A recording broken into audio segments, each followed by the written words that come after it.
Hello, ladies and gentlemen, boys and girls, people of all ages, sexualities, and identities, and welcome back to another comic book review.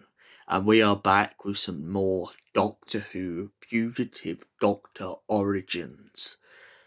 And today we're here with a tragedy, a dark tale, and most importantly, one of the biggest turning points in this storyline of the Fugitive Doctor: the genocide of Time Lords.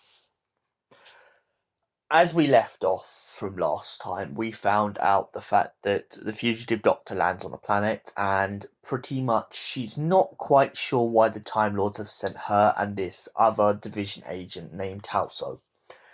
Talso has been very mysterious to the Fugitive Doctor since the beginning, but as their relationships begin to become merged, the Fugitive Doctor believes, at least for a while, that the pair of them are on the same line.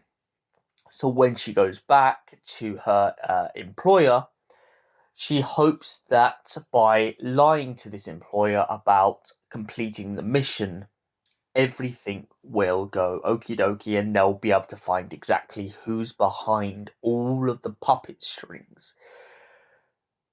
So, what does the Fugitive Doctor do? Well, essentially, she dissects a animal and takes its fur, and she uses this. Well, I shouldn't say dissects. We don't know for sure she dissected it, but let's just say she took the fur off the animal and she uses it as a tracking beacon and gives it to the employer. The employer, who then goes back to Gallifrey and then goes to a high Time Lord official and pretty much gives them this tracking beacon.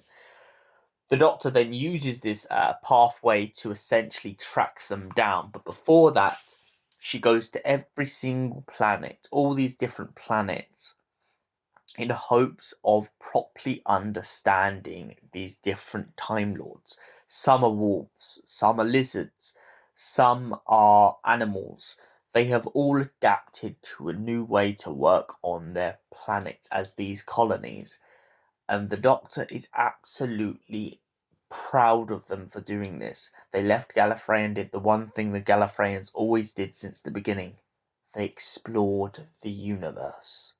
And this is why she absolutely loses it when I explain what happens next. So after that, she drops Talso off on a planet in which they first met, where the diner was, and she heads off for Gallifrey. But little does she realise that Talso didn't stay on that planet. When the Fugitive Doctor arrives on Gallifrey, she finds the High Council official who she left the beacon on. And essentially, she begins to have an argument with him about what he's doing, why he's doing it, and starts to question whether the division have allowed it. It's very heavily implied in this comic book, but that this was not a division mission at all.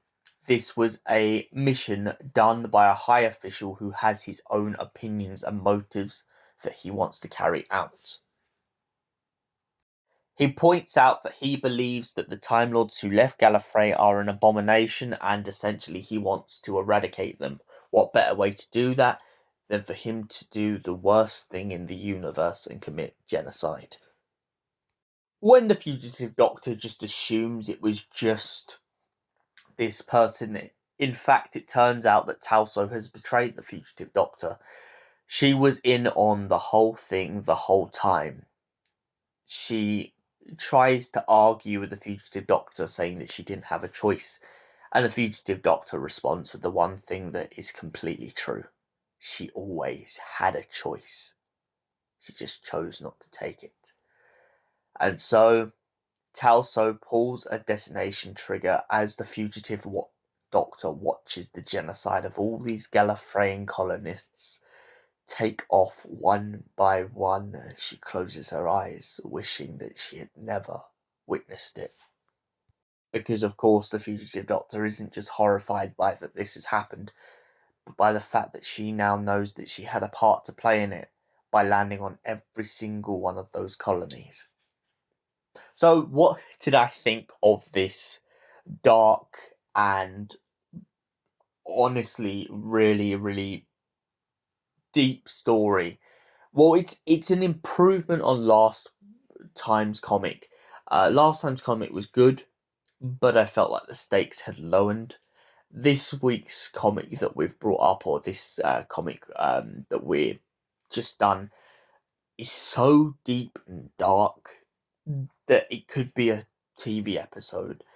We've had the Time War, we've had the Cyber Wars, we've had the Centauran Wars, we've had many massacres in Doctor Who, but none of them, in my personal opinion, live up to this one in the sense that most of them are tragic, don't get me wrong. But this one is really heartbreaking when you think it's just a simple colony.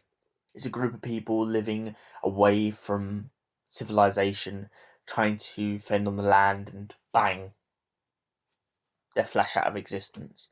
And for that reason, I give Fugitive Doctor Origins comic issue 3 a solid 10 out of 10.